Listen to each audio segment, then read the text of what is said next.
নিয়মে পরিবর্তন। এবার থেকে উত্তরবঙ্গ মেডিকেল কলেজ হাসপাতালে প্রসূতি বিভাগে প্রসব চলাকালীন থাকতে পারবেন পরিবারের একজন সদস্য। সোমবার থেকেই কার্যকরী হয়েছে এই নিয়ম। প্রসূতি মায়ের প্রসব যন্ত্রণা কমাতে প্রসব টেবিলে চেনা মুখের উপস্থিতি অনেকটাই ভীতি দূর করবে মায়েদের। সেক্ষেত্রে চিকিৎসকদের পক্ষে কাজ করা অনেকটাই সহজ হবে। সেই সঙ্গে মাঝে মধ্যে চিকিৎসায় গাফিলতির যে অভিযোগ ওঠে, সেই অভিযোগও এবার থেকে আর উঠবে না। রাজ্যের গুটি কয়েক হাসপাতালে পরীক্ষামূলকভাবে এই ব্যবস্থা চালু হলেও উত্তরবঙ্গ মেডিকেল কলেজ হাসপাতাল ব্রাত্য ছিল। উত্তরবঙ্গ মেডিকেল কলেজ হাসপাতালে প্রতি বছর গড়ে 8.5 থেকে 9,000 শিশুর জন্ম হয়। মোট 6টি টেবিলে প্রসব করানো হয়। একটি টেবিল নির্দিষ্ট করা হয়েছে সংক্রমিত রোগীর জন্য। শনিবার স্বাস্থ্য দপ্তরের এক প্রতিনিধি দল প্রসূতি বিভাগ পরিদর্শনের পর এই সিদ্ধান্তের উপরে সিলমোহর পড়েছে।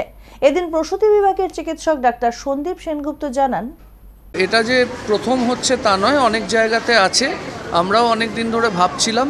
এছাড়া সেদিন একটা ইন্সপেকশন ছিল স্বাস্থ্য ভবনের তরফ থেকে, তখনও আলোচনা হলো। তো আমি দেখলাম যে এই জিনিসটার প্রয়োজন আছে, কারণ যখন প্রসবকালীন অবস্থায় প্রসব যন্ত্রণা, তার থেকে বড় যন্ত্রণা আর কিছু হয় না।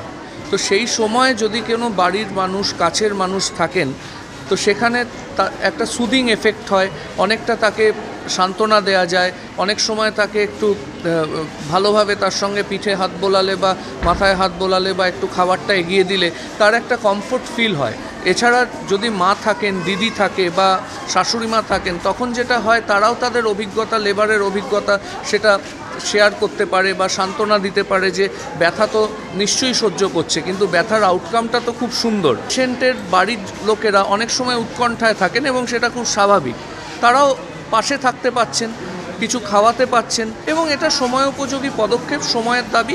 আমরা এটা শুরু করলাম এবং আশা করছি এইভাবে আমরা চলবে এবং আরও নতুন নতুন ইনোভেটিভ পন্থা, যাতে মানুষ ভালো থাকে, প্রসূতি মায়েরা ভালো থাকে, তাদের বাড়ির লোক অনেক নিশ্চিন্তে থাকে, তার জন্য আমরা আস্তে আস্তে বিভিন্ন পরিবর্তন আনব।